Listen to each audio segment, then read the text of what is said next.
په خوست کې د لومړي ځل لپاره د چرګانو د دانو تولیدي یوې لوی فابریکې په فعالیت پیل وکړ. خوست والي تورن جنرال محمد کټوزی وایي یاده فابریکه په 15 جربه ځمکه د 1.6 میلیون افغانۍ په مالي لګښت جوړه شوې چې کولی شي د غوښینو نسلي او هګۍ اچوونکو چرګانو ته په یوه ساعت کې 10 مټریک ټنه مختلفې دانې تولید کړي.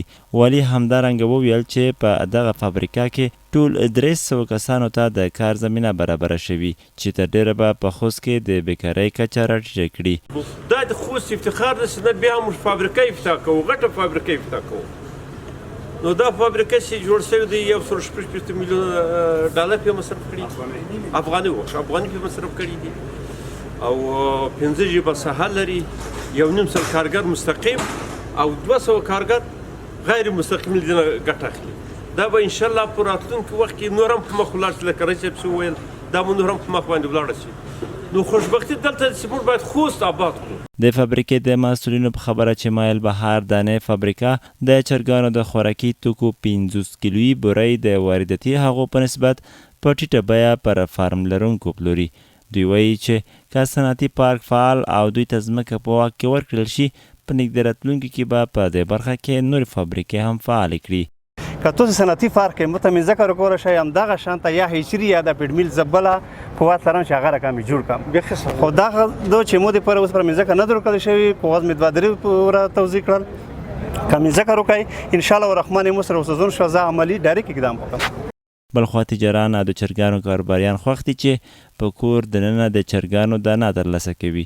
دوی وایي له دې وړاندې به یې له ګاونډي پاکستان نه دانې راوړلې چې له سختو ستونزو سره به مخ وو، خو غوښتنه کوي چې د فابریکې مسؤلین باید د دانې کیفیت ته توجه وکړي.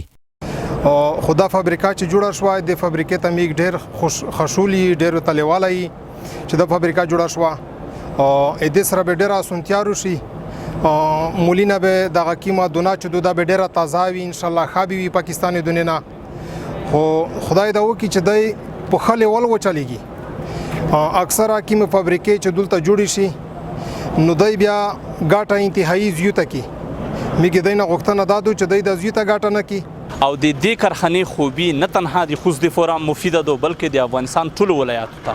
فرض مثال مونږ به چې د پاکستان نه دغې چرګوړو یوه بوجۍ خوراکار وړله، په دې نه به د لارې خرچه جمع د افغانستان ګمرکونه 800 کلدورې مونږ په یوه بوجۍ خرچار سي.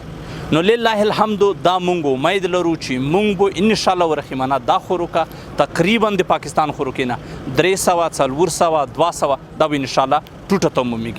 د اقتصادي چارو شنونکو په باور دا ډول فابریکې کولی شي چې د کاري زمینو برابرولو په ځان بسیانې او د چرګانو د فارمونو په تقویه کې اساسي رول ولوبوي. او که په کور دننه دغه ډول فابریکې جوړې شي، له یوې خوا به په هیواد کې د بیکارۍ کچه راټیټه شي، له بله خوا به هیوادوالو ته د اړتیا وړ توکي په ټیټه بیه پرېوځي.